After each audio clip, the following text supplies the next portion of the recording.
Hi everybody, welcome to the Kutztown Esports Club Smash Showcase, presented by Now Loading. I am Evan Shimcannon, also known by Shim Coco, former Kutztown Esports Club president, Smash director, Melee appreciator, all that stuff, and now ultimate commentator, joined by our lovely co-commentators. I'm Mitch Howington, also known as Huskarian. I used to come to Kutztown, I commentated and competed, and I'm back to commentate once more. And we have... Hey guys, Bonk here. You might know me from the Pro Guides videos, being a notable Meta Knight main, number 4 in the greater Philadelphia area for Smash Ultimate right now, sponsored by Illusion Gaming. But my true sponsor in my heart will always be Kutztown University, even if I didn't graduate. Don't let the colors of my quarters throw you off. I'm from here. Totally fair, but today we got a really special event, Kutztown Esports versus the world, versus Penn State Maine specifically. We got a really fun event today with a crew battle, so Mitch... So as you know, crew battle, it's kind of, we got head-to-head, everyone's going to go through where it's just one-on-one, winner retains their stocks, moves on to the next guy until there's only one team remaining. There'll only be one winner here. How many are we going to have on each team?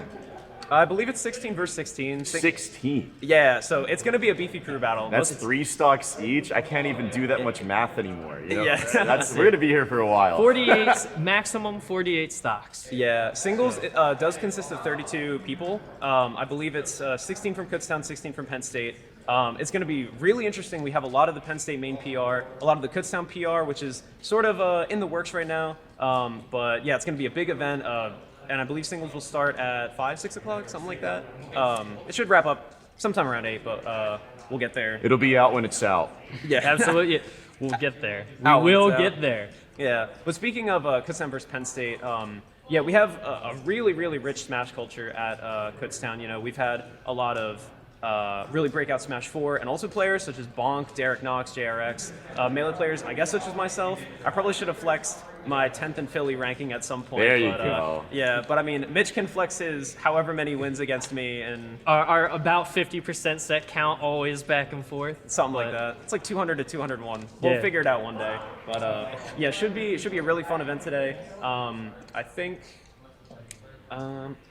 some of the new guard here, if I believe they're still here, like I'm familiar with some players, like the Exalted LT still comes here, right? Yeah, so... And then Miss Caller as well. Yeah. A few of those players I definitely am fond of. You know, they've come to a few events like Codename Bears, other events here, of course.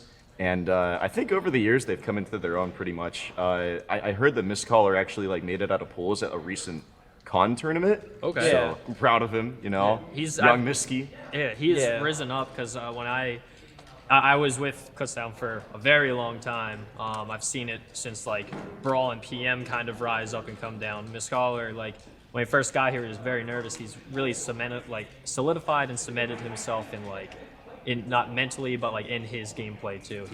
I've seen him rise up. Yeah, absolutely. Love to see it. Should be a really great event today. We're looking to see all of our talent really pick up and show out and shine for everybody here for this crew battle. So thank you all for tuning in, and should be a great event. Absolutely. Excited. And welcome back. We are ready to get started with the Kutztown Esports Club Smash Showcase presented by Now Loading. I'm, of course, joined by Huskarian, was it? Huskarian. Still, it's a new tag. It's new. Everyone's got to get used to it. But regardless, we're going to get used to a lot of tags here today because we've got a big 10-man, I believe, not 16, 10-man crew battle ahead of us with players old and new. Some I'm familiar with, some not. But either way, you know, I'm looking forward to seeing what they have in store today. Who are they going to start with? Who are they going to save for last? Absolutely. We got 2 very, very talented colleges coming out of here. Mm-hmm. A lot of good players, so I mean, I'm really excited to see who they send out first. Seems like they're ready to roll. Seems like there's a lot of good players to choose from. We were watching players like Exalted LT warm up in the back with his Kazuya on a Smashbox. He's going to be pulling off some TAS stuff. I don't know if Penn State's ready to handle that, but they do, of course, have some talented players of their own. I saw Element, good friend of mine that I see at tournaments like Vacation, Codename Bears, stuff in that area. Really good Link player in his own right. Frad Hopney, really good Lucas player. I don't know if my good buddy Caps is coming. He's also a good Pichu player. And I hate that I'm more familiar with Penn State's roster than I am with my own school. Yeah, I'll be honest, it's been a while since I was last at Kutztown, given everything in the world scenario. Yeah. And just because of otherwise not being at the college in a while, but there still are a few that at least I still remember. Miss Scholar, again, is the big one. Mm-hmm. I'm excited to see him. But we got a lot of new players. So we'll see. We are going to be starting off with Element, and he's not playing Link, he's playing Wolf. Wolf O'Donnell coming out from Element. Is the Ganondorf player's tag just ha ha ha? Kind of cut off a little bit, but I mean, Wolf versus Ganondorf, it's an interesting first setup. We know how this should go, just given how Ganondorf's line in the current meta, but we'll see. Maybe You never know with these first players they send out in crew battle. This is a toss-up. It could go either way. Ganondorf just has to hit the Wolf 3 times.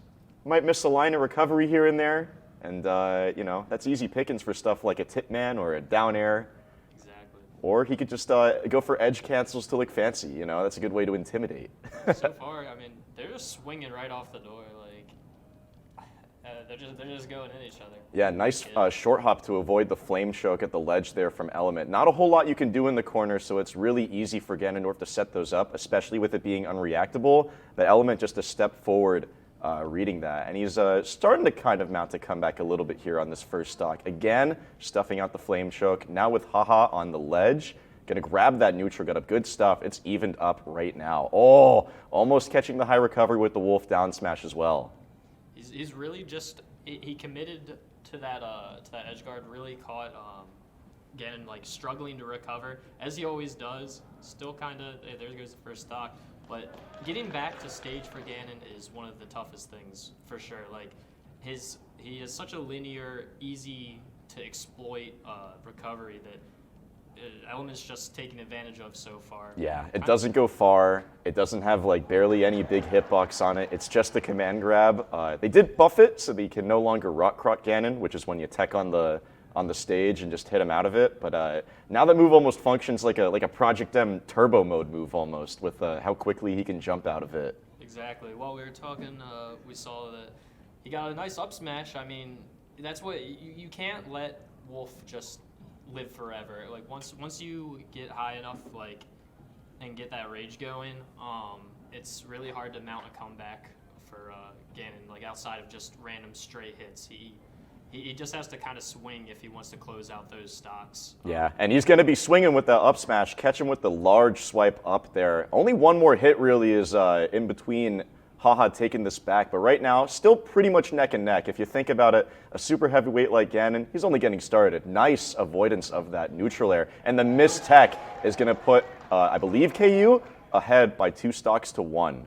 This is good. I mean, if he can get back into center stage, bring it back to neutral, he's got the rage there. He can mount a crazy early kill, but Element keeping it real, just trying to control center stage, keep Ganon disadvantaged. Oh my God, he was doing a great job of keeping Haha in the corner, and this time Haha was like, you know what, I'm gonna stay in the corner and try to hit you with this super armor cheese. That's the type of stuff I want to see in these crew battles, This isn't counting for a collegiate or anything. There's no elo on the line or gamer points or funny money, whatever you want to call it. It's nothing but glory, and whoever wins this is gonna go home a legend in their roster. And so, still very even. Coming here from that. Till 220. That's a long Ganon life. Yeah, calm 220. He's fine. He's enjoying it. But again, this is tough. Here comes Ganon's so heavy. It's just free combo material for Wolf, especially at those early percents. Can't really get his footing back ever since he lost that stock. Yeah, this is Element's favorite place to keep people just in the corner with Wolf. I mean, if he's not doing it with Wolf, he's doing it with a remote bomb, just sitting by the ledge with an active hitbox. But, there's not really much of a difference between that and just a big, meaty Wolf nair, Oh, absolutely. That should be it. Yeah, dash attack coming out from Element, gonna be putting Penn State on the board. 1-0, that's it. Yeah, I mean. They win. They should be swapping players. Okay, he's getting up. All right, I was confused for a second, but no, this is actually a 10-on-10 best of 3 for each player. Excellent. We're going to be having 60 games. Hope you enjoy your stay. Yeah, at the end there, we saw like haha. He was constantly in the corner for that last stock. He made some questionable decisions. You saw the Wizard's Foot come out, just grounded Wizard's Foot, an easy shielded move by Element, and he got a free grab, got probably another 30%, and just put him right back in disadvantage. You gotta select your options better. Gandorf already struggles so hard. You can't just be throwing out those big laggy hitboxes. For sure. He's going to be needing to take risks like that to get ahead at all. And he sort of does live and die by the Wizard's Foot, you know. There were points where he was in the corner and just using it to get out and get center stage. And he racked up like maybe 20% off of a neutral air, but then he did another one right back to the side because he just really wanted to edge cancel it. And yeah, I mean, that's just the secret spot where Element was getting all of his mileage off of Wolf's kit here. And we're going to see if he's going to be able to get even more mileage and widen this gap here between PSU and KU with our next player going in. Bear with us as we figure out what his tag is and who he's going to play. I don't even know the stage list, actually, that we're playing with here. I would assume everyone goes to PS2, but it's looking like we're hovering on small battlefield. Which is basically the same. Yeah, true. It is basically the same. Let's see. Let's see. A Colt. Okay, we got Colt against Element. We got Pac-Man coming in. Pac-Man going to be able to slow things down here against the Wolf. Yeah, that's an understatement. We'll see. Believe it or not, I have seen aggressive Pac-Man. Whether or not that's the correct decision, that's to be seen. But Element should be down to 1 stock for this one. So really, I mean, really all Pac-Man's got to do is take his time. If he can rack up the percent with his Galaxian, yeah. Exactly. Do a quick 70, bell at the ledge, F smash, and a handshake will be evened right back up again. And we're hoping that it stays even for a good while. We're not trying to see like a crazy domination, unless, you know, maybe they've got someone cracked saved up for last on either side, and we could see like a insane, you know. I remember back in my day for the crew battles, they didn't call me 10 stonk bonk for nothing, you know? That's what it's all about. Maybe they'll send me in. I don't know. Yeah. Who knows? Can we get like fresh off a Bears win last night? Oh yeah. Yeah. We I don't know if we have any pitch hitters. As we say that, stocks are actually even right now for Element and Occult here, and I don't think that Occult actually has any fruits on deck. Yeah, I think he's got a strawberry there, but we're not going to be able to see any stocks taken unless he just hits a raw F smash just like that. Occult evening things right back up again for Penn State and KU here. That's what he had to do. He played it really smart. He was really aggressive with a lot of short hop fairs at the start. I was surprised that he immediately just started going in on Wolf at such a low percent, but it worked out, obviously. Maybe that's what he wanted all along. He wanted to start off with the aggressive fair spam Pac-Man, make him feel like he was fighting a Mario character, and then slow things down on the dime just like that, you know? Absolutely. Mm-hmm. We call that conditioning here, and you're going to need to do that if you want to get by in these crew battles for sure. Oh, for sure. It really stinks. Element, if he was just a little closer, he would have hit that down tilt, but I mean, the hydrant, bane of everyone's existence, always messing up your spacing. Mm-hmm. But and now we've got Steve with 13 of those that he can place down at once. Excellent. Good times. Yeah, well, I mean, look, sometimes you just need to do like part 46 of your Minecraft Let's Play. Be like, we're gonna dig a little bit, you know, slow it all down. And do some parkour, some vine climbing. Absolutely. Shoutouts to Shim Coco and his favorite game, Mirror's Edge. You'll be hearing him soon on the mic. He's probably just checking on stuff right now. I think we've got a possible Twitch clip being crafted there. But we're getting back into the game here. Looks like we're going to have, I think the tag was some sort of unintelligible garble. It looked like LGEE? Ligi? I don't know. Lillian? LJG. Okay, LJG, yeah. Actually, that sounds familiar. I don't know why that rings a bell to me, but we got Falco. Falco versus Pac-Man. Definitely a good counter pick here. Falco with the frame 1 reflector and the laser. Pretty much as effective, if not debatably more than Wolf's laser, just with how, you know, effectively you can dismantle a zoner's camping game with it. Absolutely. if you really stick to it. Or if he wants, he can just go right in and do funny Falco That- down there into up tilt combos. Yeah, and that's the nice thing about Falco. Like, if you're going to do the laser, you'll rack up damage, but where's the fun in that, you know? I'm trying to watch a movie, and I think Pac-Man wants to be in it, because he's going to get grabbed by this up throw, not going to get the up air or the back air there. I don't think either would have killed, but maybe an up air with some crossed up DI could have sent a Colt into an early deficit. Absolutely. Right now it's all TJG. He's commanding this. Pac-Man like tried at the very start to get he put down his hydrant, tried to start getting his fruit, like I'm assuming Galligan, like you wanna have that for the early combo game. But LGG not having none of it. He's starting off so aggressive in this game, running right in, and he had all the momentum going all the way into that up smash to close out the very first stock. And he's definitely running on a big lead here. But when you're on the ledge against Pac-Man, you've got to be careful, especially when the hydrant's in play. Got through the hydrant with that side B. But, Yeah, you know that still goes through stuff? I didn't think it did. it still blows my mind when someone's shielding and Phantasm doesn't go through it. I'm so used to. I was surprised playing Juice yesterday, great Falco player from Philly, with how consistently I was able to just mindlessly punish side B on my shield. I never was used to it before last night, but last night I was just on something and cheating. But yeah, it's definitely a move that people still have PTSD about whether or not it functions. Sometimes Falco just turns on no clip and you don't know what's going on. And I don't know what's going on with him reflecting the water on the hydrant there. But we're going to see the forward air conversion off of the bell. I was kind of looking for an up air or a back air to close that stock out. That's the second bell he's hit it within like 50. Ooh, strong down air. Just really counter edge guards as he's trying. Both of them were recovering at one point. But as you can see, 195. Like Pac-Man struggles to kill. You have to hit those bell conversions. That's 2 bells he's hit. Again, I was saying like within 15 seconds of each other, and he got weak hits or nothing out of it for one of them. Oh my! Another down air. He's really catching his recovery. He should be fine. Yeah, he's good. Man, he's just going out there. He is not letting up this pressure. A Colt really can't bring this back, it seems. It's like there's still a Ganondorf on the screen, just living at a calm 195. It's insane for Falco. He's such a light character. Yeah, it's just Pac-Man things. If you can't get... Yeah. Oh, okay, so he gets a stock. Look. Oh, not going to take it. Living, but that's huge. That, like, if he had died right there, if a Colt had died, that's a whole extra stock that gets reset at 0% for the next game. But a Colt, or not a Colt, LJG. LJG. Too many acronyms. Yeah. LGG, LJG. Holding it down. Got it. Yeah, absolutely. Only lost 1 stock. That's going in the next game. Like, that's not that big of a deficit. If he can live that long the next game as he was living for this one, like, you just can't.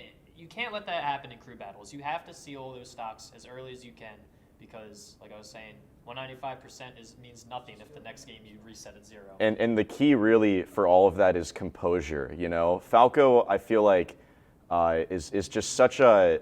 If you're having a good day or even a mediocre day, like Falco is just like so, not to discredit, but like simple of a character. To the point where if you're just, getting your guaranteeds and you're playing, staying frosty, it's really easy to just stay in control, Even being down a stock going into this next game with Penn State's next player. Is it Penn State, I think? For the Pac-Man, was that on our? That was. The Pac-Man was KU. Oh my gosh, they're getting mixed up because they keep switching between player 1 and 2. Yeah. Well, either way, going into the next game, being down a stock, as long as he's able to just rack up a quick 70 with Falco, get into up tilt back air %, it's like nothing even happened. We're playing a game of Smash 4 at that point, starting at 2 stocks. Exactly. Oh man, that's been a while. Yeah. See, I can't believe that was two-stock life. the format that we played in. Like we just years. decided, we all like For Glory. We're gonna play it like For Glory. Well, look, the issue is you get the 3 stock and then everyone's sitting there almost timing out with how long some of those games would go. That's their decision, you know. I see what you mean. But some of these characters definitely do be enabling that behavior. Oh, okay. We got Pete Dog. Pete Dog. I remember Pete Dog. Okay. Yeah, he's got to Dog. start off at 2 stocks. Yeah. Pete Dog, good player. I mean, I've watched him play for Kutztown for a little bit. They're not starting Okay. They had to do 3, 2, 1, go. Oh, okay. I think LJG kind of started off with a foul there, almost like a relay race, starting too early. Yeah. Hey, I mean, hey, he took 47% from it. Yeah, that's the price you pay. Pete Dog's playing at his pace. So we got Pokemon Trainer on the field. Really interested to see everyone. It seems like every Pokemon Trainer has their preference of a choice of characters. You see some people just sit on the Ivysaur all the time. I'm sure you've had plenty of experience with Pokemon Trainers. Plenty of Charizard experience. I wouldn't even be in good conscience able to say that I exactly know the matchup. I mean, Beast has been playing a lot more Squirtle with me for sure lately. But he's still definitely known for that Charizard. Something that I don't think many other Pokemon trainers can say about themselves. I think it's definitely a Pokemon that would come into play in the Falco matchup just because of the sheer hitbox size that Charizard, just beats Falco in terms of. But that being said, Squirtle still dominating the neutral in this matchup for the most part. Might have some trouble getting in on those down tilts, but once you knock Falco off stage, it's easy pickings once you go into Ivysaur to clean up, or even Charizard with that really active spiking down air. Absolutely. Speaking of Charizard, strong back air to take that first stock. Honestly, I wouldn't be surprised if he sits on Charizard because, again, crew battle. He wants to retain this stock. He wants that weight. He wants to make it as hard as possible for LGG, or LJG, sorry. Okay. Gonna eat the up smash for sure, so that is the last stock for LGG. Yeah, I forgot he was at 1. Yeah. Good stuff from Pete Dog. Yeah, I mean, no, I think LGG's, I think it's still going. Oh. Yeah, Pete Dog just died. Oh, yeah, Pete Dog lost the stock. We just had a transitional thing, but good. Still going. Yeah, we're good. So, right here, LJG is on he's on his crew battle stock. So he wants to take whatever he can get. Definitely got to make the most of it. Almost getting slingshotted in the face by that Ivysaur F smash, but stuffing it out with the Falco Phantasm and converting off of it pretty well. Not going to get up aired there by Pete Dog, catching his landing. Got to watch out for the Vine Whip. I'm loving the Smash Ultimate mangle we're seeing from LGG. He is trying to hold on to this last stock, and he almost is going to make it count with that back air. This last, right here is where it comes down to. Questionable DI from Pete Dog. Absolutely, that was survivable for sure. LJG just really taking a lead. 2 stocks is something when you're sitting already in the lead. Anything that you want is if you can take more than 2, you're good. Yeah, and this is definitely an awkward percent for Charizard. I don't think that dash attack killed. Yeah, I didn't think so. This is an awkward percent because of just like that. We're going to need to see Charizard find a stray hit. He can't go for back throw, back air cheese anymore. Falco does have the down tilt to kind of keep him in check on the ground. He can't just run in with stuff like up smash. As long as LJG doesn't touch Pete Dog's shield unsafely, he's not really going to get up smashed unless Pete Dog stuffs out his landing just like that. Nice, decisive punish to close out that game. That was absolutely necessary for Pete Dog to get that stock. Yeah, that was a grown man option. Yeah, they would have been a whole guy down. That would have already been 3 stocks down for going in. This is I guess. I think they're down a whole player. Yeah. I think this is the 3rd player coming in for. Sounds about right. I just blank. Penn For State. Penn State, yeah. So this is Penn State's 3rd player. Again, Pete Dog's still KU's 3rd player, but one stock's tough. Coming up here, if he can take 2, that's a victory. That is a huge victory. He really needs. Okay, here we're seeing back on the. This replay here definitely had some good strings going, but I think once it got to a point where Pete Dog got out of this little up tilt here and was able to run to the ledge and catch LJG kind of nervously jumping, that was when he had to go in and take that risk. And those are the quick on-the-fly decisions you've got to make in crew battles to keep afloat for sure. Absolutely. Kind of interesting decision by LJG for there. He side B'd and then just full hopped and then in place. Yeah, it wasn't drifting back and forth or anything like that. It could be just nerves. A lot of your friends are watching, and that's just how crew battles go. You either sink or swim. Yeah, he had a great punish game going against a Colt and was able to get Pete Dog all the way down to his last stock, and that's actually really important when you think about the versatility of Pokemon Trainer and a crew battle. You're locked into a character because you're only playing one game in a crew battle, and going into the next one, if you still stick around, you can't counterpick or anything. You've got to stick with your character. So Pokemon Trainer, being able to switch between the 3 Pokemon, you know, accordingly for any matchup is like super huge. Oh, absolutely. Like, each one has all their benefits and drawbacks, but when you can just, like, I don't know, you can just get counterpicked, like you said, you can just get counterpicked so hard if they know what they're expecting. Yeah, all 3 Pokemon definitely have like common cons when it comes to things like just general disadvantage state and whatnot, but if you're able to just get momentum with the one that's appropriate and never get into that situation, then things are going to go your way. And I don't know why we're seeing a Rob D2D victory screen. Who was just playing? They're swapping the switches that they're playing on. Oh, okay. Was there like a little tag issue or? I'm not sure the reasoning, but it does seem like they'll have to input their tags again. They're backing out. I'm sure there was just an issue with that switch itself. I'm not gonna assume what it was, but hey, if it's for the good of the integrity of the game. Yeah, I mean, we got to keep this moving. Even if it's not 16 on 16, 10v10 is still a big crew battle. Pretty much the size that you'd see for like USA versus the world at super majors and stuff like that. That type of energy. Crew battles are underrated. I'll say that all the time. I think they bring out the best in a lot of players for sure. Absolutely. Mm-hmm.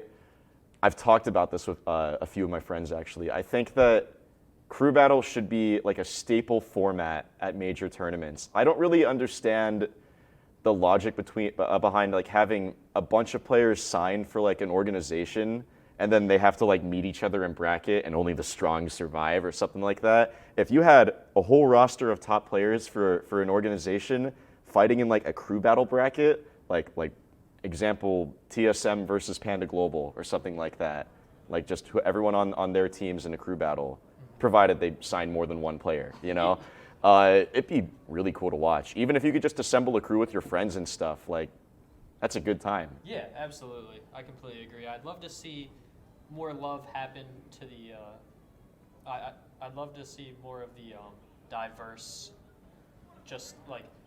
Game modes, ways that you can play the game, you know? Like, we got this squad battle, or was it Squad Strike? Yeah, Squad Strike, that's what it is. We got Squad Strike. I love doubles in general. Doubles seems to be like falling off. I don't know why. Yeah. Everyone in Philly loves doubles, but for some reason, like events streamed by VG Bootcamp and stuff just aren't fond of them. But what I am fond of is this Piranha Plant coming in from J Crispy, perhaps? I'm not sure. It's got the JA, so it might be Ja Crispy, J Crispy. We can just say Crispy. Ya Crispy? Yeah, let's just call him Crispy. We got Crispy. All right, Piranha Plant coming in. I hope they're counted down. And here we go. Definitely an interesting. Start. Yeah, I mean, what a way to send a statement if that were to hit for sure. I'm not too familiar with this Piranha Plant Pokemon Trainer matchup, but that definitely can come into effect. You know, Piranha Plant's definitely more of an oddball pick. A lot of people aren't familiar with the matchup. If you're able to just get Pete Dog on the ledge, rack up some damage with the acid spray and the Patooey, then he could kiss that stock goodbye. But if he doesn't come back from this Ivysaur down air, then he's going to be eating a lot of unnecessary damage here. Crispy needs to find a way in. Pete Dog, like, at this start, he really just ran away with this stock. I cannot believe that Piranha Plant still managed to come back from 2 down airs from Ivysaur. But he's starting to tack on some damage now. He can really take an early stock if he gets like. Wow. Especially if you just drop into a. Almost catching the unsafe Flare Blitz too. This is like, Pete Dog had such a strong start, but Ja Crispy's really, he's staying real. Oh. He got so lucky crossing up with that dash attack to avoid the up smash, but Pete Dog gonna catch it right away with that strong hit of a forward tilt from Charizard. Almost catching the full hop with the up smash and gonna try to snipe with the Patooey, but he's not gonna commit to it. I like that. You definitely gotta pick your battles. And now he's gotta find a way down. Pete Dog almost getting the back throw back air. Wouldn't have killed, but would have sent him very far off stage and possibly converted into an edge guard. But get him out of here with the F smash. Good stuff from Crispy. Yeah, he really held it down. I mean, only lost 1 stock again. This is, stock's what matters at the end of the day. So he he went down early. Let's go. Again. Taking 2 down airs. Man, some people will just be like, I'm not even trying to recover from that. I'd be shook after that, you know? Like, if you just come back. I mean, he did, like, pretty much immediately lose the stock shortly after that, too. So, like, good thing he had 2 to sit on at least, you know? Yeah. That's definitely something to work with going into the next game. But, just strong mental fortitude to be like, all right, I can lose this. Like, we're ahead. I can lose this stock. I'm going to come back, and I'm just going to wrap that game up fast. I mean, he solidified that second stock really easily. Mm-hmm. It definitely felt like he composed himself between that strong start from Pete Dog. he likes the pressure. Absolutely. I believe that one of us is swapping out with our good friend Evan Shimkoko. Shimbo. He's coming in hot. Whichever one of you guys Yeah. wants to. Want me to go? I can Go ahead, yeah. All right. Absolutely. I'll be back in a bit. You can enjoy some Bonk and Evan and enjoy the show. Call me. And we're back. Welcome back to the Kutztown Esports Club Smash Showcase, presented by Now Loading. I'm Bonk MK, now joined by the legendary Shim Coco. Hello. What's up, Bonk? Mr. French Fry Appreciator. Oh yeah, fries. we got to censor it a little bit on the stream. Yeah. But, anyway, going into this crew battle, I don't know if you've been watching, but things are pretty neck and neck. I believe the score is 20-18 stocks in Penn State's favor. Yeah, right now, no, I was actually just out there, and the vibe is absolutely electric. I, like, every time we have, like, any type of intercollegiate crew battle, it's always so, like, really cool to see everybody, like, cheering on their players and stuff. Oh my goodness, goes for a really quick Aggressive overextension. Batui recovery. Yeah, this DK is like confident right now, but I believe this is Antwizzler right now, up and coming DK player. DK Plan, I feel like this is not a matchup you see very often. Maybe in like the first few rounds of locals or something like that. Yeah, I don't feel like anything is going to happen in terms of like insane matchup dependent stuff, but the snipe with that down special coming out from Crispy was insane. You know, where's DK going to go when he's landing? So great utilization of that move. Yeah, absolutely. Plant's really going to try his hardest to take as much space as possible because DK's he's that big body.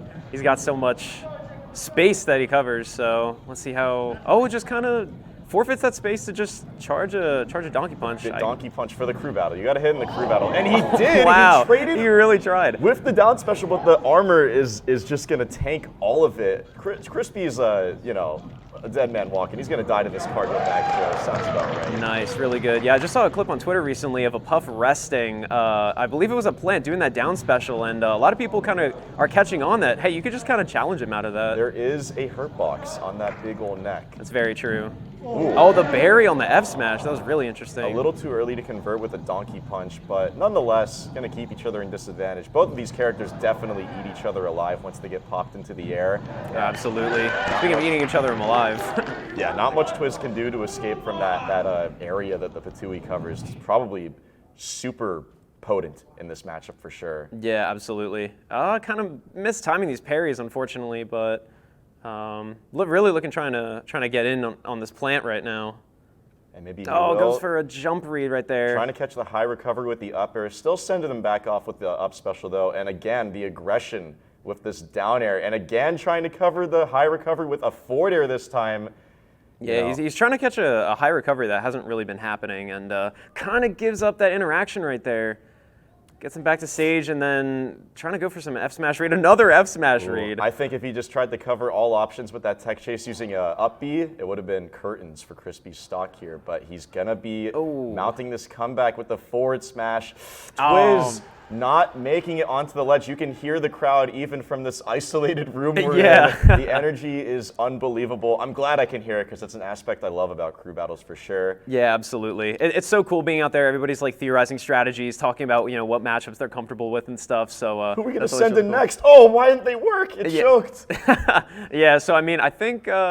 Lynn's been talking about he has that fire to get in. LT, the Smashbox Kazuya player, really wants to get in there and get in on all these matchups. So, I really am wondering what they're going to be able to, answer that Kazuya with, provided that he's able to get those combos off. I don't want to put too much pressure on my boy Lyndon, but yeah, absolutely same. He was making it work. He was looking pretty sharp in training mode earlier today, so very true. Definitely looking forward to when he gets sent in. I imagine that would be later though, just because. He's pretty good. Yeah, no, very true. And someone that I didn't actually expect, I did not expect LJG to be here. A really good Falco player that's a part, I believe he's a part of Council, I'm not sure. So the whole Council lore is like kind of, it kind of blends together in my mind. That's why his tag rang a bell. I thought that he like okay.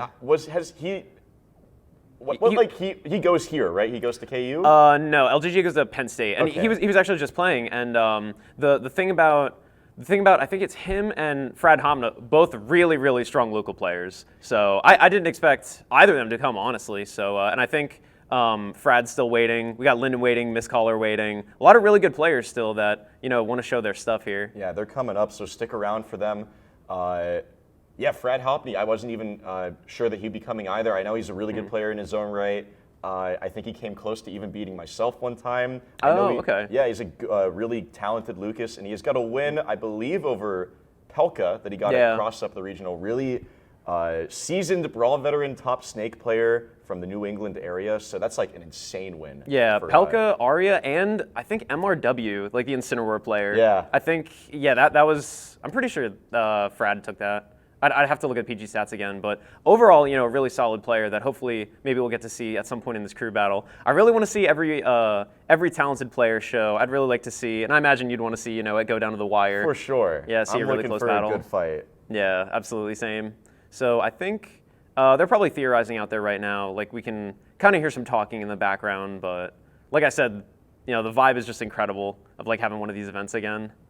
Yeah, I'm really glad to be here and just catch up with friends old and new, and see what they've been working on in the meantime with these characters. So, do you know who they just sent in? Yeah, this is Nave. Nave is a really, really solid Sonic player. Now, Sonic Plant, it's really funny. We just saw DK Plant, now Sonic Plant. So I'm just like, send in a top tier, send in a high tier. But I mean, Sonic in his own right, can definitely handle this matchup. And we're probably getting into it on where Town and City, I believe. Ooh, definitely a strong stage for Sonic. That forward air is going to be putting in work if he's able to convert off of it with stuff like spin charge. Mm-hmm. Yeah, absolutely. And every time I play Nave, just like anytime I go to the practices or especially in tournament, it's always getting better. And that's really cool to see, like people on the grind, like both online and offline.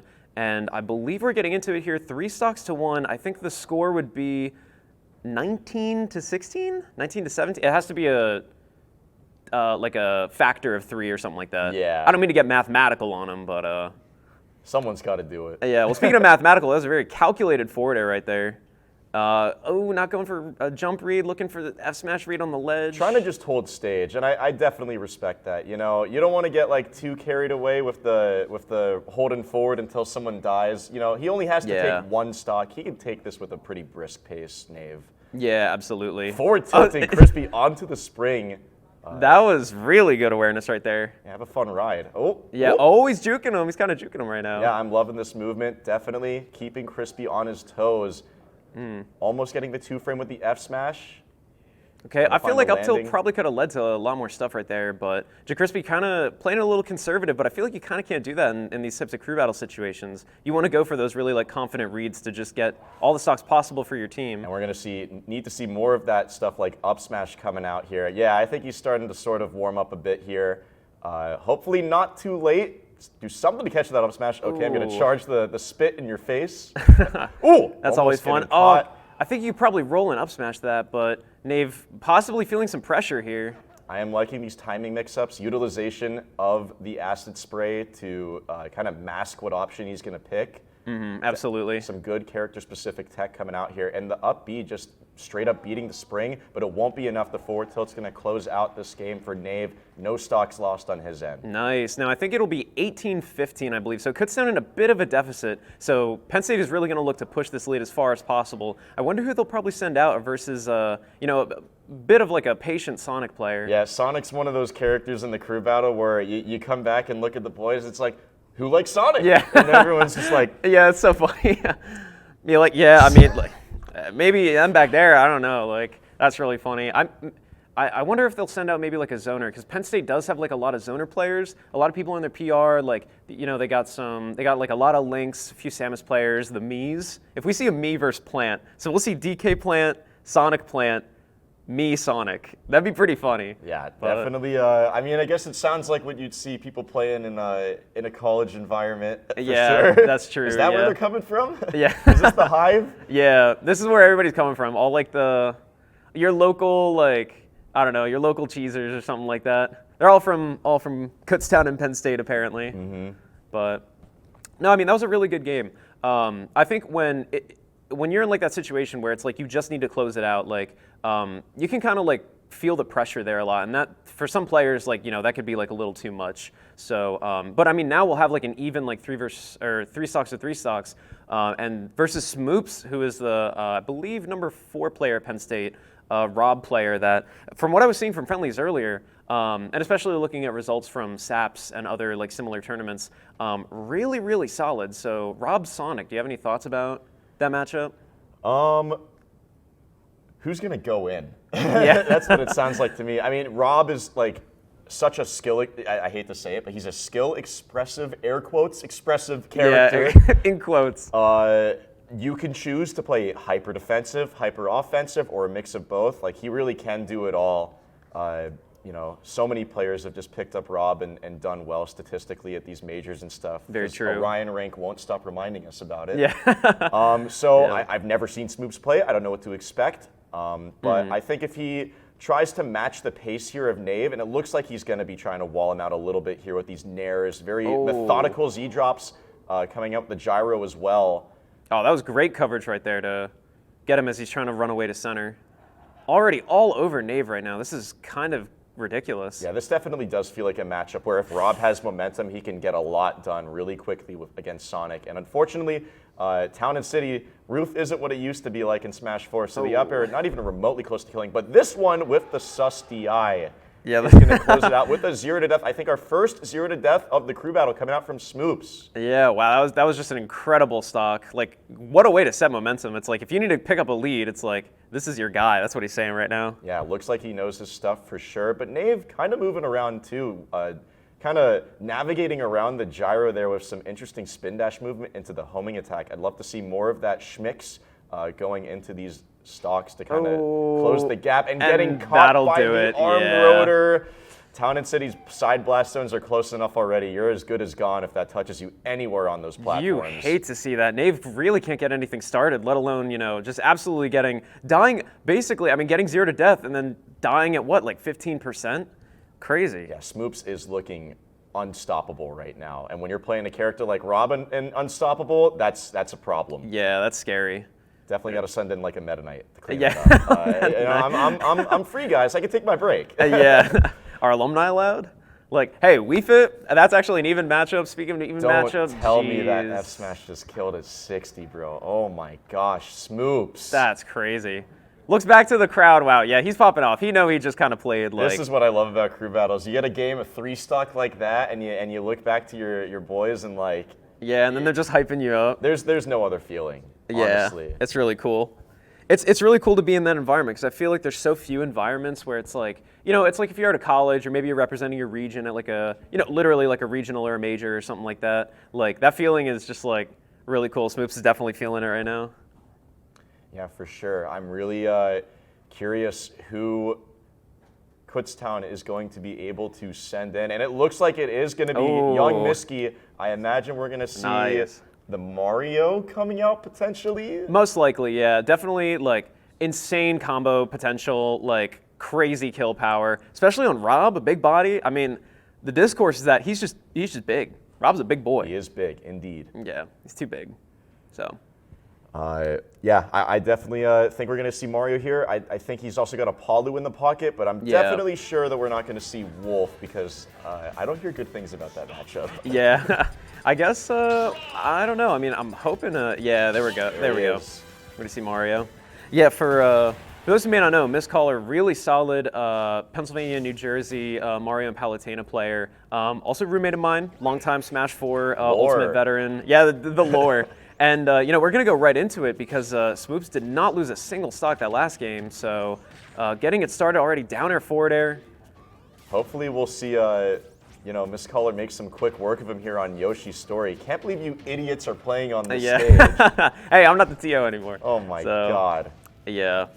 No, Yoshi's definitely, I mean, Looks like a Oh, forwarder, wow. not quite. yeah, Yoshi's just so Mario favored. It's unbelievable. Solid 2-frame right there.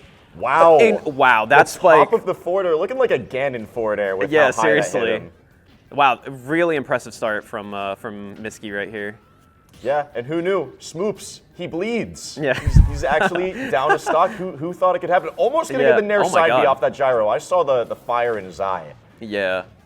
Do you think? I imagine Mistcaller could probably cape these Rob neutral Bs here, but I mean, probably just like super hard to react to in the moment. Yeah, you've definitely got to keep your eye on him and stay out of his threat range. And the problem with that is that if you do that as Mario, you're kind of just giving up stage. You're a little stubby. You don't really Yeah. have like any way to get in once you give up stage like that. And Smoops knows it, expecting that up air to come in and get caught by the Rob up smash. Very strong stuff. So this is still even.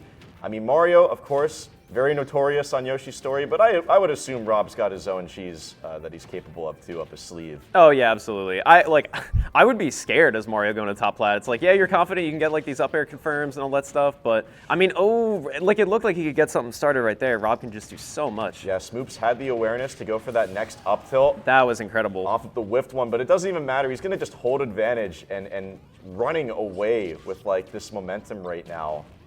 Yeah, this is looking really tough to come back from, but I mean, you know, Rob at 60%, like, oh, he gets set off stage though. Like Rob at 60%, and then he did not make it back. That could have been some nerves. This stage has walls. Don't forget, you don't just have to mash up air. Yeah, very true. Unfortunate coming out from Mistcaller. You know, it's the unfortunate thing about crew battles. You only get one shot, so That's true. They give it and take it away. Maybe some other time he'll have a chance to really make up for it. But Yeah, in singles. And I like having crews before singles because it kind of gives you that tournament experience without really putting yourself out there like as hard as you would, you know, during singles. Yeah, it's all in good fun unless you care more about this, which I Yeah. completely understand. You know, it's more of a pride thing for sure. Yeah, absolutely. But if anything, it gets you fired up. And if you want to, you know, do well going into singles bracket, fighting your own fight, you don't have to worry about, you know, letting down your buddies or anything like that. This is a great way to get warmed up. So Yeah, very true. definitely hoping to see Mistcaller perform well today in singles, if nothing else. True. Should have a very high seed because I believe it should be like that interlaced seeding where, you know, because it's kind of hard to really gauge, like if people don't have local results or something like that, that you'll have people at the top of one school's PR and then people at the top of the other. Just kind of like intertwined. You don't really want anybody playing each other that they play all the time, like round one or round two. It looks like we're getting into the next one. So this is Onyx, who is I believe a Terry player. I think, I don't know if we got a shot of the character select screen, but really solid Terry player. There's a lot of FGC players at Kutztown, but does not play on a box controller. Instead just opts for regular GameCube controller. But I think... How will he ever consistently pull off jab jab power dunk without a box? Yeah. How will he do it? How does he get like frame perfect SDI? Like it's crazy. It's impossible. But Yeah. He'll find a way, hopefully, going into this next game. Onyx with the Terry on small battlefield. Smoop's going to be SDing here. I believe it is, what, 17 to 12? Something like that. Yeah. It's a bit of a solid lead for Penn State right now. Yeah, the deck is definitely stacked against KU, but they're definitely not out of it yet. This is one of those matchups, again, very volatile, momentum-driven. Terry, he's very scary, for lack of a better word. He can rack up so much damage and kill you with so many different moves. The only problem is a horrendous disadvantage state and a recovery that doesn't snap the ledge. And when you're up against a move like Rob down air, a lot can go wrong really quickly. So hopefully Onyx will just try to give this a little bit more of a methodical approach, really take advantage of this go that he has right now. Yeah, I was gonna say it looks like he was just kind of waiting for Go to show up at one point. Yeah, now he's starting. Yeah, he's just kind of getting like tussled all over the place, and now Smoops is gonna, you know, respect more of Terry's space right now. Almost tech and chasing getting the in on roll him. in, but we're still gonna get this rising tackle, the EX rising tackle with the rage, taking this second stock off of Smoops. Onyx is making great work off of this this rage that he has. Oh my right goodness, now. already gets him to 50%. You know, Rob just so big, but I mean, like Onyx looking really solid too. Oh, I thought we were about to see the down tilt Buster Wolf with that Yeah. much rage. It could have been Curtains getting out of the up tilt and power dunking. You know, he still got hit for it, but mostly unscathed in the Rob, the Zombear. And that'll do that. The Zombear, yeah. Oh, don't got a cutout yet. We just got one more stock here to take care of for Onyx. Still able to, you know, make the run here. Yeah, Smoops definitely could take this stock, honestly. Like, we've seen how explosive he can play, and I think all the Kutztown players are feeling that too. They do not want to go up against him in singles. And I'm liking this item play coming out from Onyx right now. A little bit ago, he was kind of just tossing it up and down, and it was actually stuffing out Rob's neutral air, which definitely helps when you're playing Terry, you know? Yeah, speaking of... Oh! Nice kill right there. Conversions and damage. Onyx definitely saving the day against the monster that was Smoops. Amazing performance coming out from him, but hopefully this will ease up the pressure just a little bit. But looks like Penn State was pretty confident knowing who they were going to send in next or not. Oh, for sure, yeah. They just got up from their chair. I don't know who that was. Yeah, apparently their tag was Baru, I believe, but I don't know what character they play. Something that I wanted to point out from the previous game, it looked like in between the hits of Rob's Nair, Terry could actually get a Nair out, like, in between them. So I was wondering, like, if that was some sort of, like, you know, really specific timing thing that maybe, like, Onyx was really confident about. That's why he really wanted to go in against Rob. I'm not sure. I think you're giving him too much credit. Possibly. At the end of the day, sometimes you just press moves. All the FGC characters have some funky hurtbox shifting whenever they're getting tossed up and stuff. So don't give your buddies any credit when they're playing those characters, guys. All right? Yeah. Don't give them nothing. It's all like if they play Street Fighter, it's like, what are you supposed to do? Like I always think of the me and some of my friends Easy Bake and some other like Philly players joke about the was it the Canine Spruce video or whatever, where he's complaining about Ken. Like that He, like, video throws always his phone. Yeah. that video always makes me laugh whenever I just think of like it doesn't even have to be like just related to Ken or Ryu. Like it's just like Terry, Kazuya, all of them. Luigi Can be scary. Yeah, extremely scary. You know, the pressure is on to get the 0 to death just on every stock in the crew battle, and you know, like it's a toss-up if you're going to get it or not with the SDI and all these other factors. But if you do, just the explosiveness and ability to, you know, expand this lead even further can be so powerful. Yeah, I think. I mean, I don't think it's ever been made like a crew battle tier list. I think Luigi might be at the top of the top. Any of these characters are just like really quick 0 to deaths, kind of easy intimidation factors. That it's just like, oh, they just play this character. I'm now immediately scared. Yeah, sometimes people get a little bit mash happy, a little over ambitious in crew battles, and when you've got a character with like a frame 5, I thought we were gonna see it right there, the Luigi up B. You definitely don't want to unsafely touch his shield. Luckily, Onyx has quite a good lead going out for him right now. Not really in a great percent for Luigi to get too much damage. Gonna get the down tilt, EX Rising Tackle. Very nice. Still in an awkward percent as well to get comboed by this Luigi. Not gonna get the Nair up B. Didn't follow the DI in too well. So hopefully, not gonna see the jab power dunk. The frame 1 invincible Luigi Cyclone. Yeah, a lot of, I feel like Luigi can't really go for too many openers at this percent. He's just going to kind of wait for Onyx to kind of like do his thing. But, I mean, Onyx has been playing like, you know, just kind of like the whiff punish game like really well here. Kind of getting a little too close. There we go. I was hoping we'd see a Buster Wolf in the crew battle. This is hype. Yeah. This is a really close game now. I wonder if Onyx can actually bring back a lead here. Not going to quite die off the top. Good DI coming in from Baru. He's still on the ledge here, and Luigi's disadvantage is horrendous, but sometimes when you're a cornered rat, you just go for the plunger. Yeah. And now this is actually really scary because what if Onyx's stock just evaporates right there? So lucky, counting his blessings, getting out of the down air with the weak hit, popping him up instead of down. Yeah. Oh, and Luigi playing really tricky, like from the ledge there. Always trying to like get up and above Terry, but gonna be surviving that back air, slamming into his big ol' nose. Well, almost. You got to be careful when you roll on the ledge against those FTCs. They have aimbot, but luckily Onyx wasn't in the position to find that down tilt, but he is in position for this go. Gonna buffer the Buster Wolf immediately off of the ledge, and this is as good as even. Or actually, I'd just say winning, because he's not in 0 to death percent. Yeah, that's true, but watch definitely out for that back air percent right there. The up B gonna clip just very slightly. Down B not killing just yet. Great DI. Onyx is really just trying to find any hit to scum this last stock. Oh my god! Oh no! That would have been insane if he hit it. But still, regardless, there's still like quite a deficit for KU to come back on. But you know, we weren't seeing as much of the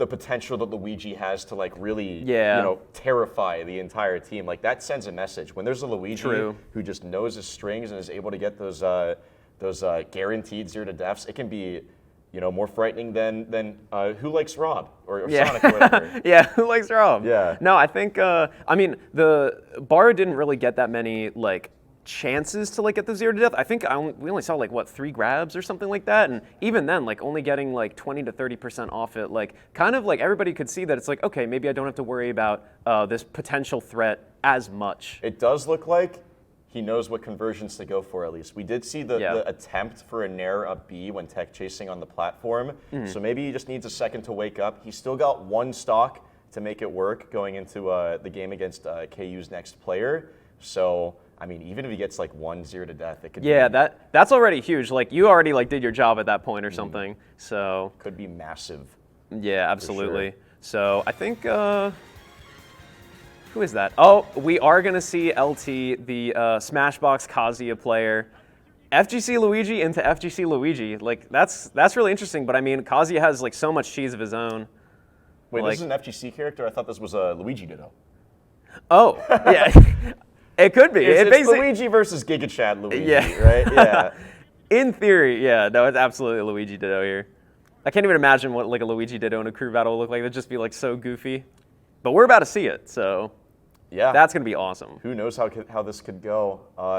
Pulling up with the Smashbox definitely is a statement for this type of environment. I feel like a lot of the people that participate in Smash in their college scene are definitely a little bit more casual, but Lyndon here, are my fellow Gaijin, Lyndon, is very acquainted with just fighting games in general. So very true. Him being able to incorporate that control style going into Smash and playing a character that's very faithful to their appearance in their own fighting game is he's right at home. Yeah, he's also try hard. He's that's an easy way to put it. We're gonna see a mouth breather Kazuya coming in right now. Yeah. No. Anytime I play Lyndon, like he just has everything that you could think of like on lock. So I'm really hoping that like nerves or pressure doesn't really like get to you, and especially on Smashbox when everything like becomes it literally becomes easier. So like I imagine we're gonna see a lot of like crouch dash shenanigans and stuff like that. So. Yeah, we were watching him in training mode. He's like King Dedede dummy CPUs all the way over here, and he's all the way over here, and he's just like, it's like that one SpongeBob episode where they're all superheroes and SpongeBob's like, want to see me? Oh yeah. Do it again. Like, want to see me Electroman got this in a crouch dash and Electroman got this? He teleported to the other side, and he's already warming it up as Baru gets to his last stock here. Yeah. And speaking of last stock, I think this is going to be my last game before I take a break here. Definitely glad that I get to catch this game with LT's Kazuya. I'm hoping for some fireworks. Yeah, absolutely, same. And the FD pick is really interesting now. When everybody, or when anybody in this crew battle goes in to fight their opponent, they get to choose the stage. But FD here, I don't know, probably favors Luigi, but I'm not sure. I think both characters really like really FD. do, yeah. Yeah, I mean, like I said, this is a Luigi Ditto. Both of them lose to platform camping. Uh-oh, we are going to see the downer spike. Started? Still a 0 to 70. It's better than nothing. Yeah, very true. He is at up B out of shield percent. He's a down throw up B percent. Down throw Cyclone probably wouldn't kill. I'm not sure. No, not until probably around like 120-ish, maybe even later, because Kazuya's pretty heavy. Yeah, true. We already see the crouch dashes coming out, just like ridiculous. I don't know what I would do. I would just hope that I can ladder him and ignore that phase of the game. Yeah, yeah, just bypass all that stuff. Almost gonna catch him with the DP input. I don't know what move it is. I think it's like Glorious Godfist. Yeah, I'm not sure. They're all very so many names. named. Yeah, absolutely. We do have the Rage Drive on deck here for LT, and this is pretty huge because as long as he holds on to it and he's able to just find this grab on Baru, he's going to be sitting pretty with 3 stocks going into the next game. Wow, Cyclone barely not killing right there. I can imagine for Penn State they were really hoping to push this lead even further, but no one is dying, and the problem LT is that in the corner. if LT gets that grab with the super armor, the Rage Drive will just immediately ignore it and kill him anywhere. No questions asked, as long as you're playing with a Smashbox. That's what I love to see. Great stuff coming out from LT. This might be the the horse that KU has in this race to make it the comeback. That's sure. true. I imagine people on Penn State side are, definitely kind of shaking. It's like, who wants Kazuya? It's like, With well, a smash box. Yeah, box Kazuya, yeah. And also I wanted to say from the last interaction, fair and balanced. He just immediately, like, Luigi's like right there, he has everything, and then Kazuya just like, Hey, you know what? That move is frame 1 intangible, that Cyclone, all right? Wow. If you're gonna fight cheating with cheating, that's the way it is. Yeah, Just trust absolutely. me, I fight cheaters all the time in Philly. Yeah, yeah. But with that being said, I'm going to take a little, I was going to make a cheating pun, but I'm going to go to the bathroom, and I don't know how I can make Segue into it? Yeah, without sounding completely rancid. So, yeah, I'm just going to get out of here. We'll have it. Stick around, guys. I'll be right back maybe later, but I'm going to be replaced by Huskarian. Yeah. So, Mitch. thank you. Heck yeah. All right, hi everybody. Welcome back. We are in the middle of a fiery crew battle between Kutztown Esports and Penn State, Maine. This is again presented by Now Loading Esports. Everything has been going really good so far. I've been really enjoying the games. The matches are really cool. The vibe is electric, and we're going. Speaking of electric, we're going in. Yeah, Lucas, the electric. Mother 3 protagonist versus Kazuya Mishima, Electric Wind Godfist, Haver, and User. Mitch, what do you think we're going to see here? I mean, if it's anything like the last match, it's going to be electric. Yeah, no, for sure. Gets that Godfist into the Nair. Oh, okay. We're seeing some really interesting stuff now. Frad Hopno, one of the more strong players from Penn State, at least to my knowledge and from what we can see from results at Penn State tournaments and also local tournaments, regionals, like cross-up, tons of Bears events and stuff. Off to a really even start right here. Now, again, it's going to be 3-3 because the score is 15-9, I believe. So Kutztown is down to their final 3 players. Penn State having like that nice buffer of 5 people here. Oh, almost clips him with that up B, and then he's in a really tough spot here. And sometimes you just gotta rip it. You just gotta go. Yeah. Gets him out of the corner, back to neutral, takes the stock.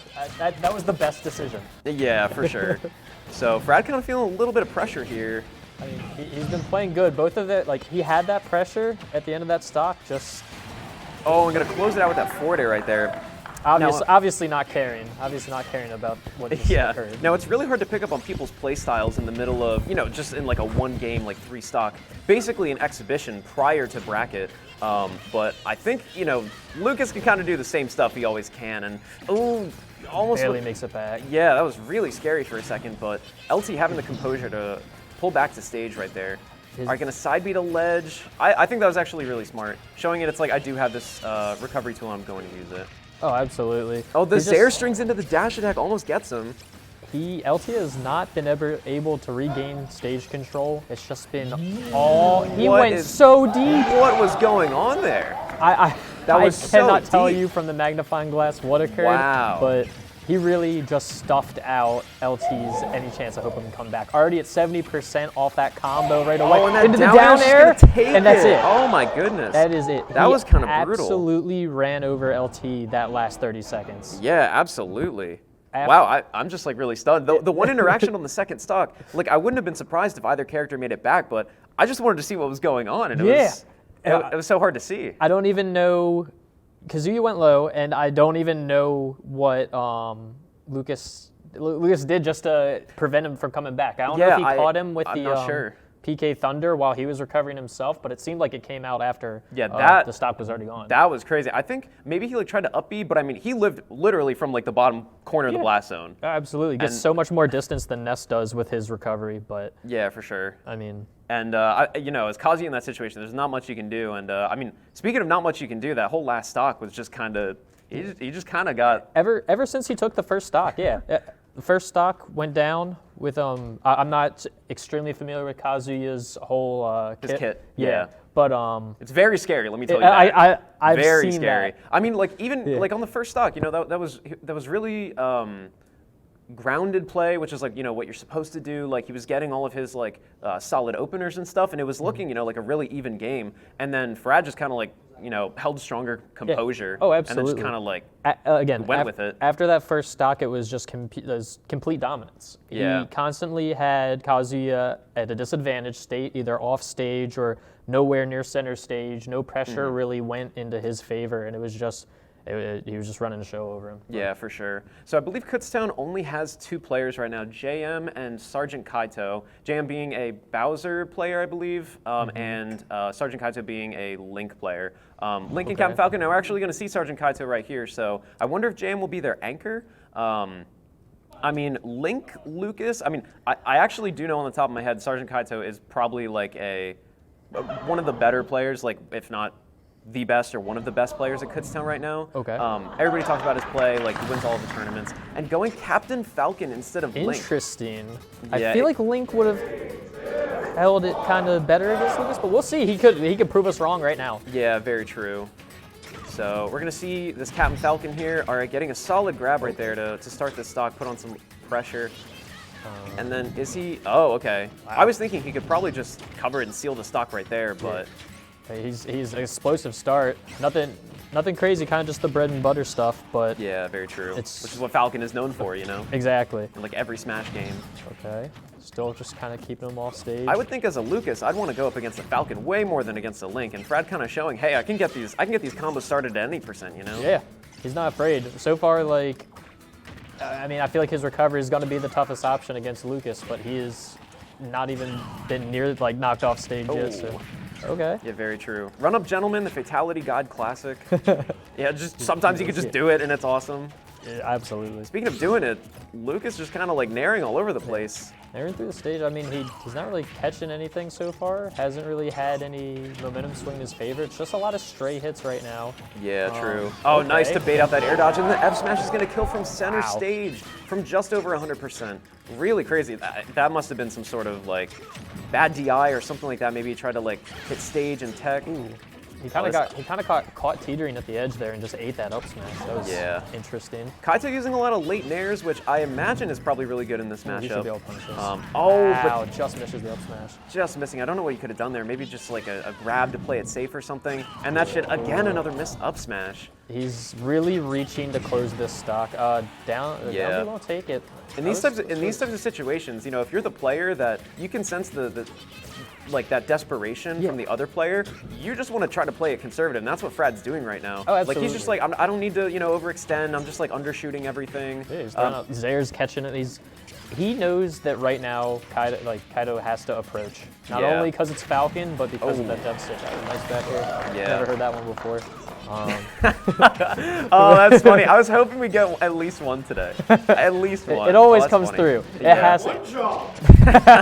Listen, it's a requirement. Oh, and that's gonna seal it right there. 1-1. I believe Kutztown is down to 4 stocks. Penn State at still with a solid 7 or 8. No, they're still. I think they're at. Oh they're my at goodness. 13. That's the Zare incredible. train, just all the way across the stage. This is, man. Frad's just looking so dominant. Yeah, Again, an seriously. explosive start. It's like, it seems that there's an explosive start by whoever Frad's against, and then Frad's like, all right, I know what to do here. Yeah, time to turn it up a I little figured bit. you out. Ooh, Oh, the that down air is that- just gonna. I think he can. That's it. Oh, Wow. Yeah, that is it. Wow. Down, KU down to their last player. Jeez. JM, the anchor.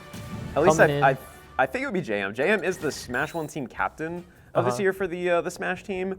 Kaito being one of the more solid players, but not going his signature Link that everybody's been talking about recently. And with Falcon there, it was looking like there were a lot of either nerves or just some drops that like just kind of piled up, and then over time, those accumulate. Yeah. Pressure starts stacking on. People are looking at you. You kind of realize it's like, oh wait, this was not good to miss that. Yeah, it was. Those 2 up smashes killed him. The first one Yeah. where it was where Lucas up B'd right onto stage. That's so much end lag. You can punish that with anything.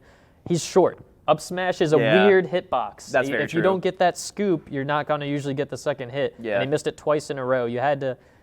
I mean, it's the fastest of his kill moves, like when it comes to the smash attacks, but.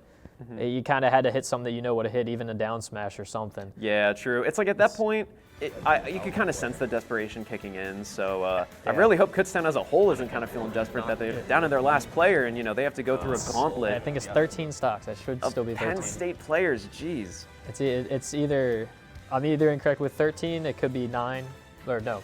It's 10 or 13. It's one of those two. They have like 2 stocks somewhere. It is a gap. Yeah. There's definitely a gap right here. Can JM God run through? Who Can knows? he have the God run?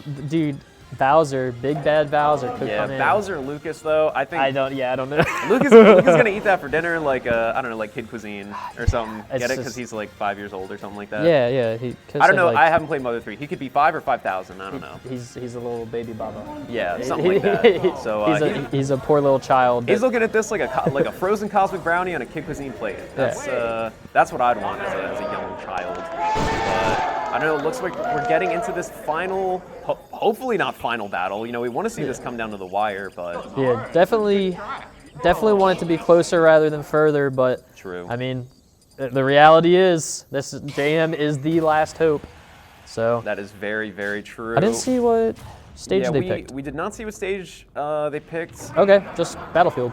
Battlefield, really All right. solid. I think Bowser's going to like this, and we're going to see one SD from The Brad, but I mean- slowest SD. All right, you know what? That's Cool fair. guy. That's fair. Okay. And then? All right. Now we're getting into it. I imagine we're going to see a neutral start, hopefully on the ground. Maybe not. Oh, that's right. It was 2 SDs. Oh, he was. I was not looking at the screen. Yeah. It's And we we go. hear the Look, JM needs possibly- one. He can. Possibly the final 3-2-1 from the crowd. We'll see. JM, like I said, I A thought he really was going confident off. start. Wow. Oh my goodness. I mean, I thought he was Bowser is going allowed off to do stage. something like that. The immediate grab, he might just be powering up here. Look. Oh, he- that up he he- did not catch. All he needs is one big hit. One big hit right now. That is kill percentage. Yeah, to, very true. For down smash at Lucas is super 76. dead right now. If it's a back air, maybe even just. Yeah, I think we see like a raw forward smash or something like that. Oh, but he goes for the side B, playing it a little safe. I One like more of that. those might take it. One more Yeah. side. JM is fearless. And that back air to catch the jump on Frad's Look. only stock there. JM playing really clutch Yeah, right there. JM was not afraid. He said, Bowser's like, look at this kid. This is what you're throwing against me? This Yeah. is why JM's the anchor. He's That's like always. I'm a big bad dragon, and Yeah. this is some like child. Yeah, or he's something like- like that. He's like, like, he can shoot, deal with a child, can't back deal with air. a plumber, whatever. Yeah. But I mean, that was strong. Let's see if he can bring Yeah. that momentum in the next game. He's gonna need this. That was Yeah. the biggest thing there is that he didn't lose a stock. That's true. This That's is very big. Because now they don't know anything more about his playstyle. The Penn State people just saw that he got like 3 really solid reads in a row. Like Yeah. really good like prediction confirmations by JM. And it's like, I mean, obviously people are going to go in, combo heavy characters are going to be like, who wants Bowser? And then like Yeah. they just go in and it's like, oh, I do. But then it's like sometimes you can just die at like 60. So what I was going to say is that could have went really south really quickly. Like Absolutely. Kutztown technically may have lost there. Like it could have happened. Like you never want to rule it out with a player as strong as Frad, but Jam's just showing it's like, hey, like we're still in this. Yeah, he's gonna have to hunker down.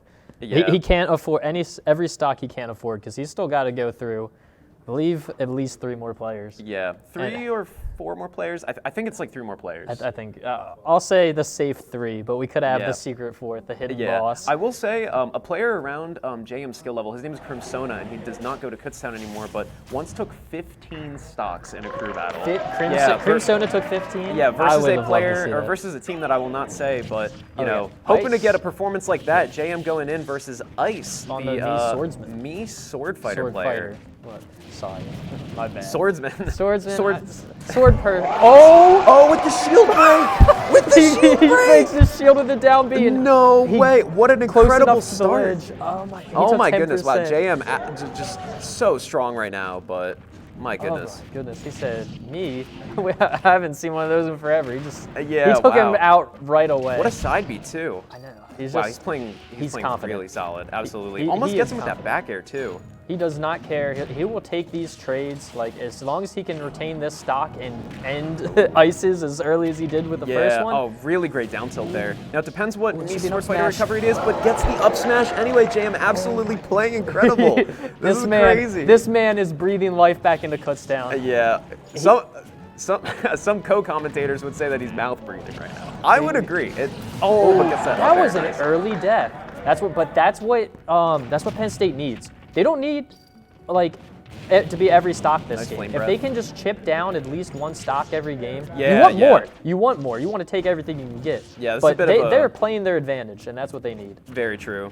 You want to treat it like a, like a very, very long-term battle, not just like, one. You just want to take it one interaction at a time, mostly. Exactly. Ice seems to be taking one interaction. He's like, I'll throw some projectiles. Come over here. Yeah. I know you don't have anything to throw back at me. Oh, really nice down tilt to catch the lack of invincibility at the ledge of the flame breath. Gonna put in work and get more percent. The up B out of shield catching his roll. A lot of stuff looking like it'll kill for JM. Yeah, let's see what he But can he's finish getting this high. stock with, if anything. Maybe side B, but he spot dodges that. Oh, he gets knocked up. Oh, here comes the up B. That should kill. Yeah. All right. That's the bread and butter for me, Sword Fighter. That's side Oh, B you into don't up want to B. get knocked off stage here. Oh, and if he doesn't DI down, he's just absolutely dead. And yeah, Wow. he dies to the top left corner. Look. So he took 2 stocks. That's big. That is big. That's big. This is JM has 1 stock left, going through another at least 2 people. Yeah, and he looks back to the crowd. He's like, look, guys, like, we can do this. This is doable. He's like, I'm going through the people I can go through, but man, he he's took gonna. a stock from Fred, 3 stocks from Ice there, and now their last player, who we'll be seeing shortly, they're down to 2 or 1 person left, I believe. Yeah, I think it's 2. Okay. Yeah. This would be an incredible comeback.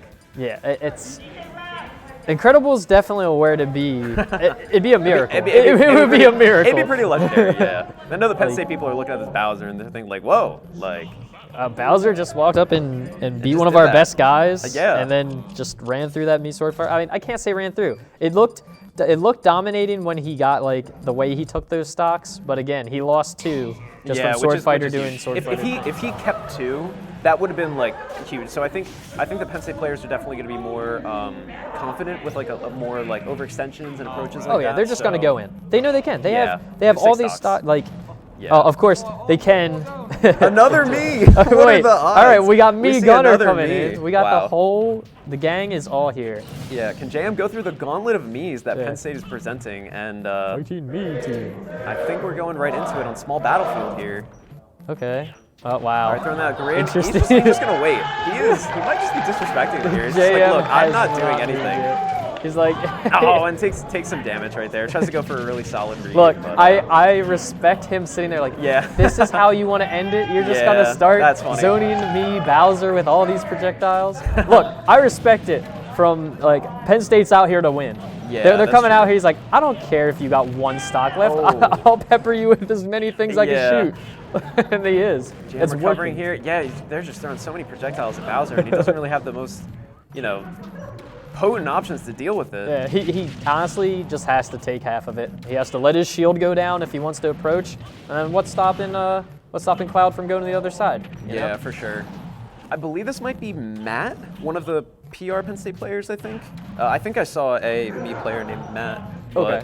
But, T5 Cloud9M trying to take JM to Cloud9 here, just ending his stock. Oh my gosh. But, really interesting interaction there. I don't know how that didn't catch, but JM just trying to get away from it. He wants to hold on to the just stock, looking but tough. Cloud's doing yeah. everything he needs to. He's like, come on, you gotta come to me. Just eat all this chip damage. I'm gonna hit you with any straight hit and like 30% more. You're just gonna die from it. yeah, this is looking like this is looking like winners round 4 of the juice box or something. When it's just like or like the coin box now. Excuse me, that's its formal government name now. So They amended it. They amended it. Yeah, that's Is that probably stock? gonna kill it. Okay. Yeah, 110. Look, respectable stock. JM is out here. He's putting the effort in.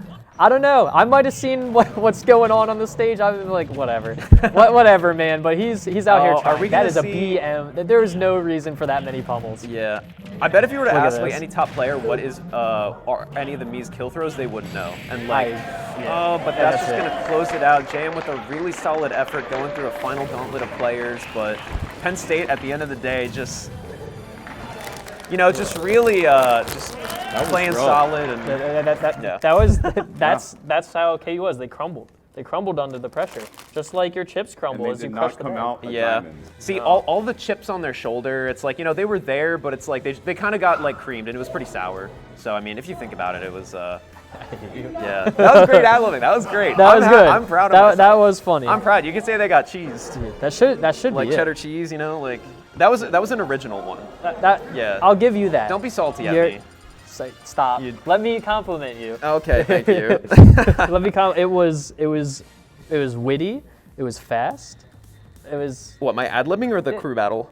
I think both. I think the crew battle was a lot faster than I expected. It was. Yeah. We gotta say it. It was dominant. Yeah, Penn State came out to play and like they drove the distance, the 3-hour distance or whatever. Yeah, no, absolutely. I mean, But, they had something to prove, and then they proved it. So good stuff to Penn State. That was a really, really good showing. It was cool. It's always cool in these crew battles to see the talent at other schools and really try to put yourself out there against people that, if you go to a tournament, you don't know if the person you're playing against is they're like a brawl vet, they've been playing for like 10, 15 years or something like that. So Or someone just picked it up. yeah, or someone just picked it up. You never know when you go to a tournament like that. So I always think college environments and college tournaments are always probably the best way to get into Smash. And most people that get into Melee or they become top players or something like that is starting college or around high school. Yeah. So, but yeah, So- good stuff to Penn State. Kutztown having a really solid effort. Yeah, that was really fun all around. Absolutely.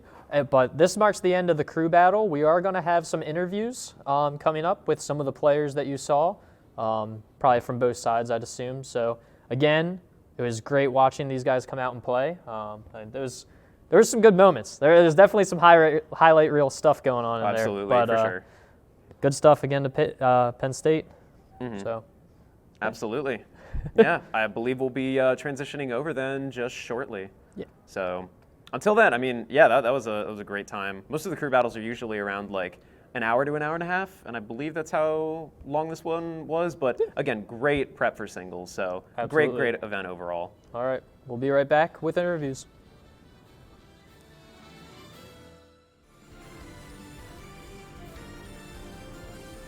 All right, hi everybody. Welcome back to the Kutztown Smash exhibition, brought to you by Now Loading Esports. I'm here with the captain of the Kutztown Smash team, JM, and your incredible Bowser, and your really solid run at the end there versus Penn State. Tell me just what you thought about the crew battle and how the planning process went. Well, we weren't entirely sure how many people we would have, so we were generally narrowing it down based on who showed up on both sides. And when it came down to actually picking who got sent out, it was, okay, can they take out the person playing right now, and can they continue to take stocks depending on who they send out? Right. When I got sent out, I was very late in the process. Yeah, and that's true. They had like 5 people I needed to run through. Yeah. So I went on with the intent to inflict as much misery as I could. That was the entire plan. And I think that worked out much better than anticipated. It did, yeah. The last game when it was just all zoning and stuff, it's like we kind of pick up what was going on. Yeah, so. When he was throwing out all of his special moves at the start, I had to. I was just gonna let him do that. When I was standing back, people started cheering because oh well, this is gameplay, I guess. Yeah. But meanwhile, I'm gathering all the information I can on what moves he even has. Yeah, from the me Gunner. Yeah, me Gunner. Right. 'Cause it's I knew the moveset was 3-3-3-2. But Oh, I okay. don't know what any of those moves are. Yeah, right. Right. Now, really quick, yeah, we have a replay here versus the me Sword Fighter player. You were playing really confident, the first few stocks. I mean, we were just saying that you were making such incredible confident reads, and then you get that shield break right there. What were you thinking at that part? There, it was just okay, I'm at 10%. I'm gonna be fine if this doesn't work out, and then it did. Yeah. So It worked out perfectly I fine. just had to. At that point, I was just focused on okay, what can I do to look cool? I'll just saunter back to where the neutral position. Yeah, I true. guess. Yeah, because I mean that first game was really good. Well, actually, your first game taking the stock on Frad. I mean, Frad's such a really solid player. Getting that momentum back, and it's hey, we're still in this. Maybe we just have the most cracked Bowser ever, the best Bowser in Tri-State. Who knows? So yeah, that was really good. And then that one game versus the me Sword Fighter player was really solid also. And then the last game, I guess, what were you thinking when the final stock was there? You get to 100-something%.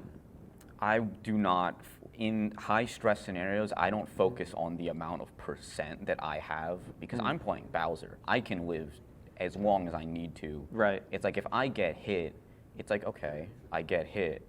What happens after, I'm not too concerned about. Yeah. Against the me sword fighter, though, I lost 2 stocks because I was dying at 90% to kill confirms. Yeah. And it's like those Bowser's advantage of like living forever do not count. Yeah, absolutely. Because like if you're just gonna die at 90 to like tornado up B, then it's like, well, what can you do? That's probably gonna happen to any character. I was not counting on fighting 2 me characters in a row either. Yeah, true. So here, tell me, what was like the biggest surprise on the Penn State side and on the Kutztown side? Well, one of our players, Sergeant Kaito, who ended up going Falcon, he is a very, very solid Link player. Yeah. But we found out, PSU has like 3 people who play Link, Oh, which means right. that matchup is known at that point. Yeah. So he ended up going Falcon. And he was doing Falcon things. He was playing a good Falcon. And Yeah, I I would was say really so. impressed. Yeah. Yeah, that was the big shock that one of our best players cannot play their main. Yeah, because I was going to say, Ursa Major on the Penn State side, I don't even think went in. So I wonder what's going to happen in singles. But so I guess those were like the biggest highlights, like biggest surprises, I guess. Yeah, definitely. Gotcha. Well, I believe we're going to get to our next interview here. So JM, thank you for joining me. Really solid effort from the Kutztown side and all that stuff. And it was really fun having you on this little interview here, post-crew battle. And good luck in singles, too. Thank you. Yeah, good luck, dog. All right, again, welcome back. I'm Shimkoko, joined by captain of the Penn State Smash team, crew, club, college, SAPs, whole conglomerate, champions of the crew battle today. Now, basically just walk me through what you were thinking. I mean, you guys obviously got the dub, like a really solid dub, and you had an incredible performance too. So I guess first tell me about just like some thoughts about the crew battle and then how you thought you played. We went into the crew battle. I kind of wanted to use all of our students first. We had 8 students and then 2 alumni or workers at Penn State. They usually come to our weekly. And it was my thought process, like I want to use our students first, and then we'll have our 2 players, Ursa Major and Ender, who are incredible players. They can like solidify as the anchor if we need them. Right. But throughout the crew battle, it was mainly judging how many people, like how many stocks we think people could take. It was a really big strategy that we want to see their next character so we can counterpick accordingly. So Yeah. if we needed to send out a big hitter, we would. Yeah, and I mean, actually, like, you ended up being, like, a big hitter of your own, too. Like, I mean, you took, I'm trying to, like, get on the top of my head, was that, like, 7? 7. Or 8 stocks? Yeah, something like that. So you went up against, well, first I believe you went up against, was it Nave? Nave might have been second, I'm not sure. It was Nave. Oh, yeah, it was Nave. So that first, oh, yeah, so here we go. We got a replay loaded up. Just an incredibly dominant start, and then he overextends right there with the dash attack. What were you thinking, like, at this moment?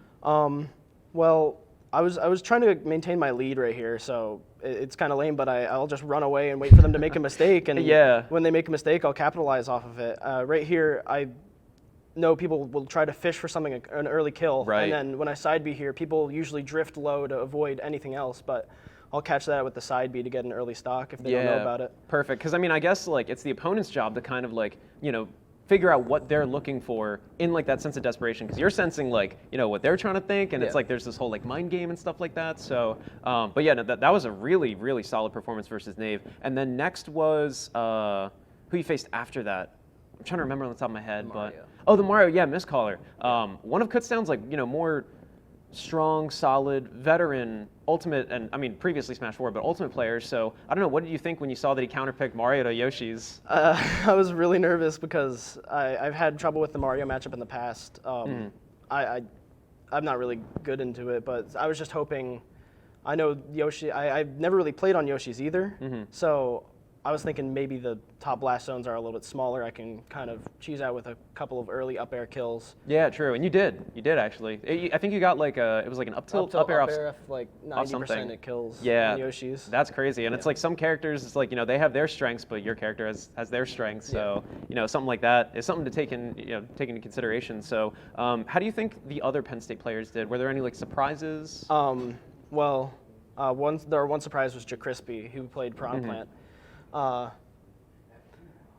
He's not like the top of our players, but he's still a big threat, and we sent him in hoping to get like 2 or 3 stocks. He ended up taking 4 stocks. Yeah, that was pretty big. Yeah, it was really big. ended up getting to see the next character and do like counter pick accordingly. Yeah, absolutely. And it was really funny when like Plant wasn't on one of the switches or something, because Yeah. we had a Piranha Plant here for a little bit. His name was Easy Bake, who then switched to Game and Watch. But it's like since then, like nobody really plays Plant, so it's like it wasn't like a huge deal. But then it's like when you see somebody that plays a Plant, it's like, oh man, it's like, oh, this gimmick, whatever. But it's like, you know, when you're actually in the game, it's like, wait, this is hard.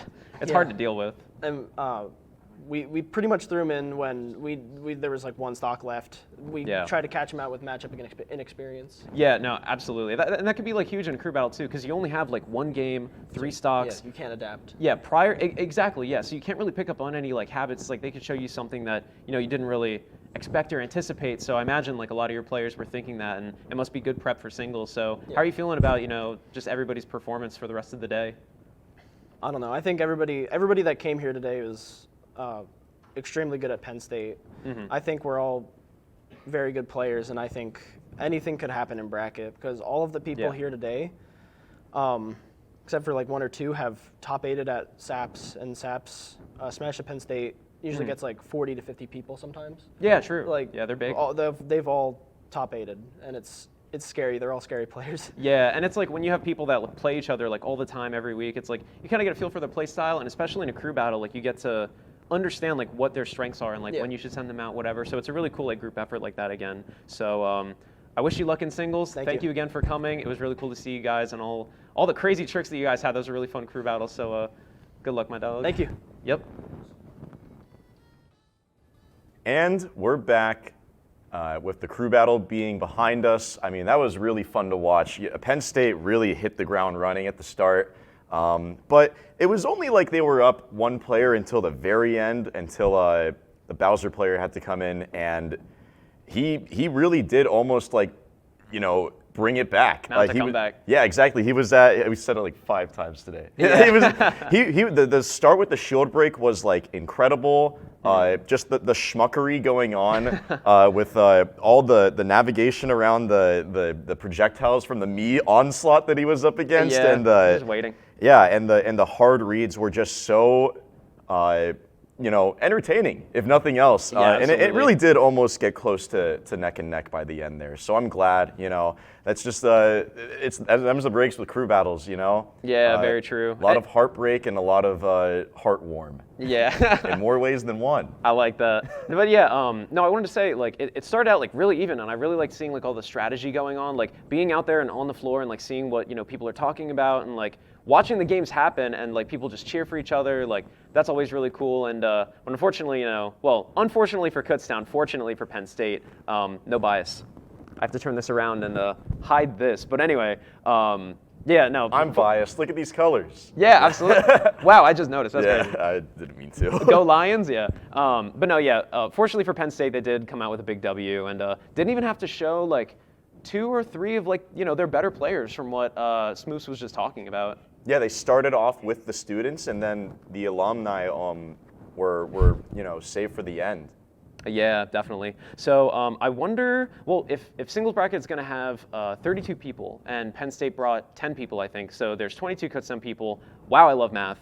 But yeah, like that should be a really cool singles bracket, like because Kutztown doesn't really have that many tournaments where they play each other all the time. The same way that at SAPS, they're playing each other all the time. Yeah. So they know each other's play styles like in and out. Which also means that because there's a majority of Penn State players, we're going to be seeing a little bit more team kills on their side. Oh, yeah, true. So only the strongest will survive, and hopefully among those few we'll have a few KU people left. That would be, yeah, I'd always hope be that's preferable. cool. I would hope for a KU Penn State Grands. That's the dream. Absolutely, yeah. And I think I remember there was a tournament, SAPS The Invasion, where they had, that must have been, I think that was like pre-COVID. They had like a bunch of, like a similar event. They didn't have like a crew battle or anything. And that had like a top 4 or top 8 of like people from different schools. And like that'd probably be like so cool. That amount of variety is like perfect, Yeah. It's like scripted almost. Yeah, no, for sure. So all the other like Kutztown events, with the exception of versus Lebanon Valley College, when that was Flimsy versus HSY, I think, who are 2 really solid players from Central, or Central PA, excuse me. Every other one has been Kutztown versus the other school, which is really cool. So I'd really hope that for today.